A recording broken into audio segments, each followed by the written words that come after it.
বিএনপির চেয়ারপারসন বেগম খালেদা জিয়াকে ভিভিআইপি বা রাষ্ট্রের অতি গুরুত্বপূর্ণ ব্যক্তি হিসেবে ঘোষণার সিদ্ধান্ত উপদেষ্টা পরিষদে গৃহীত হয়েছে। মঙ্গলবার সকালে প্রধান উপদেষ্টার বাসভবন যমুনায় পরিষদের একটি বিশেষ সভা অনুষ্ঠিত হয়। পরে সংবাদ সম্মেলনে আসেন পরিকল্পনা উপদেষ্টা ডক্টর ওয়াহিদুদ্দিন মাহমুদ। জানান, বেগম জিয়াকে প্রয়োজনে বিদেশে নেয়ার পরিকল্পনা রয়েছে সরকারের।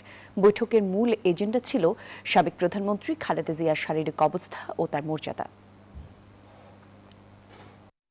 বেগম খালেদা জিয়ার বর্তমান শারীরিক অবস্থা বিবেচনায় হাসপাতালে তার নির্বিঘ্ন চিকিৎসা, প্রয়োজনে উন্নত চিকিৎসার জন্য বিদেশে নিয়ে যাওয়ার পরিকল্পনা, তার নিরাপত্তা ও যাতায়াতের সুবিধা এবং উচ্চ মর্যাদা বিবেচনায় তাকে রাষ্ট্রের অতি গুরুত্বপূর্ণ ব্যক্তি ভিভিআইপি ঘোষণা করার সিদ্ধান্ত নেওয়া হয়। Bashundhara public school and college 2026 শিক্ষাবর্ষে ভর্তি চলছে।